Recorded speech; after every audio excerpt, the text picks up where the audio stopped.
Hello दोस्तों, मेरा नाम है सिद्धार्थ सिन्हा और ये जो वीडियो है आपका सीआईबी का बीएफएम का यूनिट नंबर 2 है, बेसिक्स ऑफ फॉरेक्स डेरिवेटिव्स।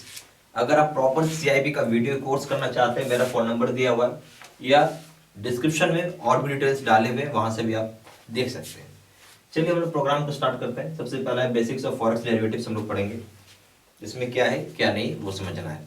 तो सबसे पहला चीज है डेरिवेटिव्स के बारे में आप क्या समझते हो। एक असली चीज जो है होता है आपको भी सवाल समझ में आएगा कि डेरिवेटिव्स वाले बार बार बोलते हैं डेरिवेटिव्स होता क्या है। तो डेरिवेटिव्स एक तरीके का आप बोल सकते हैं इंस्ट्रूमेंट होता है। डेरिवेटिव्स का एक तरह का इंस्ट्रूमेंट होता है और उसका काम बड़ा फिक्स्ड है। क्या काम फिक्स्ड है? रिस्क को कम करना। ठीक है। डेरिवेटिव्स हम लोग इसलिए यूज करते हैं कि जो आपका एक्सपोजर है, समझ लो एक्सपोजर क्या होता है, थोड़ा ये समझिए। अच्छा मैं आऊंगा एक्सपोजर पे, पहले आप समझ लीजिए। पहले यहाँ लिख लेता हूँ एक्सपोजर। ठीक है, इससे इसको हटा दीजिए, पहले एक्सपोजर समझिए डेरिवेटिव से पहले। एक्सपोजर कुछ नहीं होता है, ये एक तरीके का ओपन पोजीशन होता है। एक्सपोजर हम क्या बोलते हैं? Open position. अब ओपन पोजीशन क्या होता है, देखिए आपको बहुत आसान भाषा में समझाता हूं। जैसे मान लीजिए कि $1 के बराबर आपने बोला, उस समय चल रहा होगा करेंसी, मान लीजिए 74.74। ऐसा मान लीजिए, जस्ट समझने के लिए मैं समझा रहा हूं आपको। ओके ठीक है।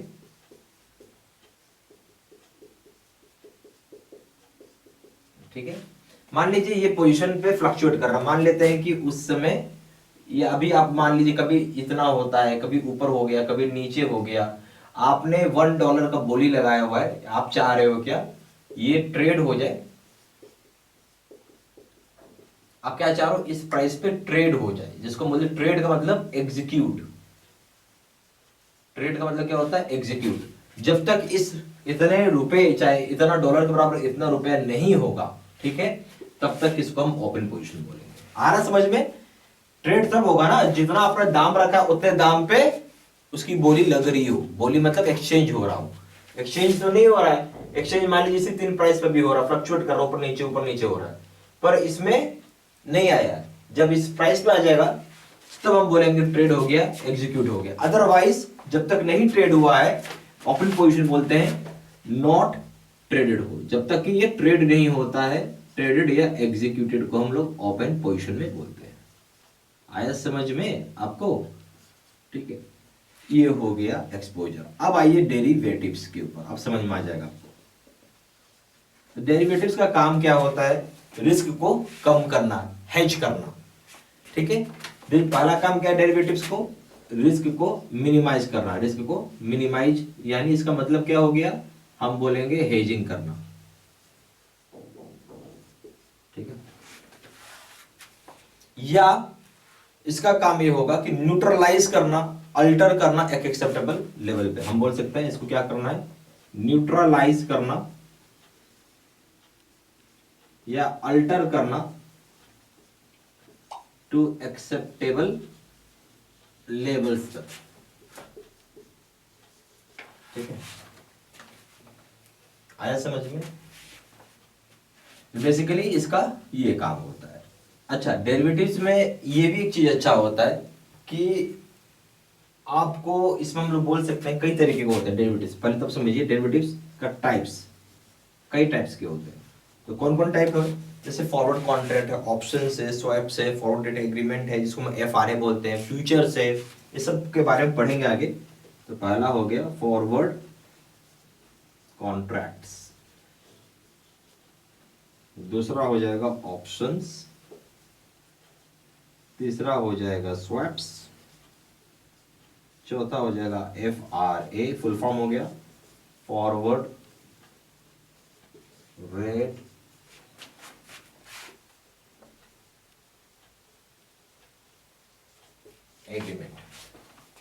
एग्रीमेंट्स, फिर हो जाएगा फ्यूचर। ये सारे इसके प्रकार के टाइप्स होते हैं। ठीक है, हर एक के बारे में हम लोग को पढ़ना पड़ेगा। ठीक है, ये सारा पॉइंट्स प्लीज आप लिखते चलिए कॉपी में।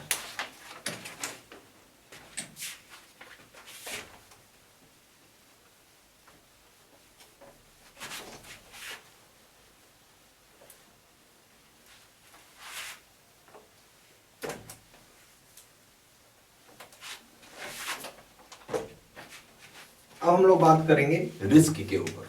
रिस्क क्या होता है, नाम सुने रिस्क, बहुत कॉमन सा चीज होता है, सुनते होंगे आप नाम रिस्क डेली। रिस्क नहीं लेना चाहिए, रिस्क नहीं करना चाहिए। क्या होता है रिस्क? रिस्क को हम बोल सकते हैं अनसर्टेनिटी, ठीक है, या वैसा चीज जो अनप्लान्ड तरीके से हो गया, अनप्लान्ड इवेंट हो गया जिसकी वजह से पैसे का नुकसान हो गया। क्या हो गया? फाइनेंशियल लॉस हो गया। कोई अनप्लान्ड इवेंट हुआ जिसकी वजह से फाइनेंशियल लॉस हो गया, हम उसे बोलेंगे, या फाइनेंशियल कंसिक्वेंसेज हो गया। कंसिक्वेंसेज का मतलब है लॉस होना, ठीक है, या इनकम कम हो जाना, उसको रिस्क बोलते हैं। तो आप इसको एक लाइन में लिख सकते हैं कि ये आपका अनप्लान्ड इवेंट है विथ फाइनेंशियल लॉसेस या रेड्यूस्ड अर्निंग्स।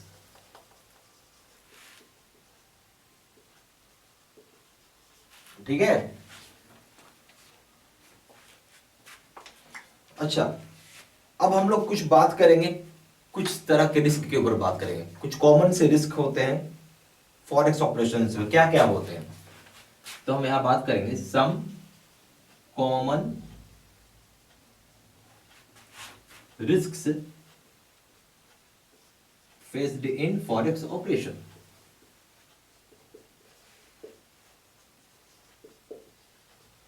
तो हमें यह समझना है कौन सा कॉमन रिस्क है जो कि हम फेस करेंगे फॉरेक्स ऑपरेशन में। पहला हो जाएगा एक्सचेंज रिस्क, दूसरा हो जाएगा सेटलमेंट रिस्क, ठीक है, या हम उसको टेम्परल रिस्क बोलते हैं, या हर स्टेट रिस्क भी बोलते हैं। फिर हो गया liquidation risk, country risk, sovereign risk, interest rate risk, operational risk.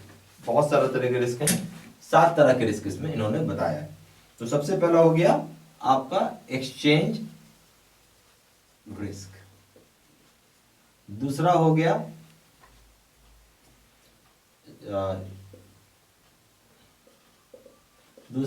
Settlement risk, settlement risk बोलो या फिर टेम्पोरल रिस्क बोलो, या फिर आप फर्स्ट रिस्क बोलिए।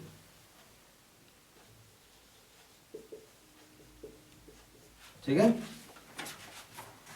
फिर हो जाएगा liquidity risk,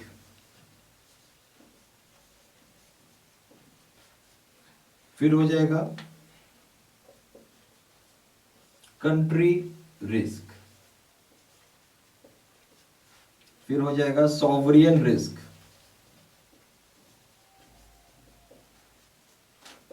interest rate risk, IRR बोलते हैं इसको शॉर्ट फॉर्म पे, इंटरेस्ट रेट रिस्क, फिर हो जाएगा ऑपरेशनल रिस्क। आ रहा समझ में आपको पूरा अच्छे से? ये 7 तरह के रिस्क हो गए। अब हम लोग बात कर रहे हैं एक्सचेंज रिस्क पे। एक्सचेंज का रिस्क मतलब जो करेंसी को कन्वर्ट करते हैं ना, $1 के बराबर इतने डॉलर, तो पता चला आपका पोजीशन कभी एग्जीक्यूट ही नहीं हुआ, आपने इतना प्राइस रखा हुआ है कि वो एग्जीक्यूट ही नहीं हो पा रहा, या आपकी बोली से बहुत नीचे चला गया, आपकी बोली से बहुत ऊपर चला गया, तो एक तरीके का एक्सचेंज का रिस्क होता है। सेटलमेंट रिस्क, टेम्पोरल रिस्क और हस्टेड रिस्क, ये वो रिस्क होता है। इसमें हमेशा याद रखिएगा जब भी आप एक्सचेंज करते हैं, यहाँ ध्यान से सुनिए, ठीक है, जब भी आप एक्सचेंज की बात होती है तो इसमें 2 पार्टी होती है, ठीक है, एक कोई खरीदेगा बाई करेगा, तो दूसरा कोई सेल करता है, होता है ना जी, बाई सेल करता है, ठीक है। तो जब 2 पार्टी इन्वॉल्व है, मानो एक ने पैसा दे दिया, दूसरे ने नहीं रिटर्न किया, तो ऐसा होता है कि अगर कोई भी एक आदमी मतलब अपना काम नहीं किया, एक पैसा देने को तैयार है, चाहे दे रहा है चाहे दे दिया, दूसरे ने पैसा नहीं दिया, अब आप डॉलर के बदले रुपए दोगे ना, यहाँ क्या है, डॉलर है किसी को, तो यहाँ पे आप रुपया है उसके पास, तो वो इतना रुपया आप दोगे ना उसको। एक एग्जांपल है ये दे नहीं रहा है, ये डॉलर तो ये ले लिया पर ये रुपया नहीं दे रहा है, समझ में आ रही बात। इस तरह के रिस्क को हम सेटलमेंट रिस्क, टेम्पोरल रिस्क और हस्टेड रिस्क बोलते हैं। लिक्विडिटी रिस्क का मतलब होता है कि पैसा ही नहीं है, मनी नहीं है आपके पास, ठीक है। कंट्री रिस्क, कंट्री रिस्क क्या हो गया, कंट्री रिस्क हो गया आप वैसी कंट्री के साथ ट्रेड कर रहे हैं जहां पे पता चला कि वो हमेशा मतलब एक तरीके का गड़बड़ कंट्री है, चाहे वैसा छोड़िए आप, फटाई गड़बड़ नहीं बोलिए। कंट्री रिस्क को ऐसा समझिए कि एक वैसी कंट्री में आपने ट्रेड कर रहे हैं और वो कंट्री लड़ाई कर रही है, वार में चली गई। मान लीजिए एग्जांपल ले लेते हैं, कोई कंट्री अगर वार कर रही होगी तो अभी आपके लिए एक्सचेंज करना उसके लिए बहुत मुश्किल की बात होगी, ठीक है। कोई कंट्री बाहर में है तो वो कंट्री रिस्क हो गया, ठीक है। सॉवरेन रिस्क होता है। अब सॉवरेन रिस्क क्या होता है कि यहाँ पे पता चलता है कि कंट्री स्टेबल नहीं है, यानी पॉलिटिकल आप बोल सकते स्टेबिलिटी नहीं है। इस पॉलिटिकल स्टेबिलिटी का मतलब है कभी लोग विद्रोह कर रहे हैं तो कभी सरकार उसको खारिज कर देती है, ठीक है, कि इस कंट्री से ट्रेड नहीं करेंगे, इस तरह का सॉवरेन रिस्क हो जाता है। आईआरआर इंटरेस्ट रेट रिस्क होता है। ऑपरेशनल रिस्क होता है। ऑपरेशनल रिस्क क्या होता है, जैसे कंप्यूटर वगैरह होता है आपका, ठीक है, डेटा होता है, ठीक है, अब ये सब करप्ट हो गया, खराब हो गया, कुछ हो गया, तो उस तरह के रिस्क को हम लोग ऑपरेशनल रिस्क बोलते हैं, ठीक है। ये सारा पॉइंट्स प्लीज आप कॉपी में लिखते चलिए।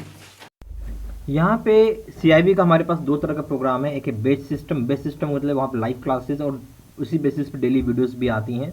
दूसरा है face to face video course, जो सबसे ज़्यादा सेलिंग और पावरफुल वाला कोर्स है। दोनों जगह कोर्स कंटेंट सेम होता है, ठीक है। तो अगर आप यहाँ दोनों जगह लेंगे, दोनों जगह वीडियो लेक्चर कोर्स है, दोनों जगह केस स्टडी की वीडियो है, दोनों जगह 12,000 सेट क्वेश्चन में, दोनों जगह 30 मॉक टेस्ट है, दोनों जगह रिविजन नोट्स होती हैं पीडीएफ में, ठीक है। अंतर कहाँ है, यहाँ है। इसकी वैलिडिटी मात्र 6 महीना है, इसकी वैलिडिटी लाइफ लॉन्ग हो जाती है। घुमा फिरा के ये कोर्स हो गया बेस्ट।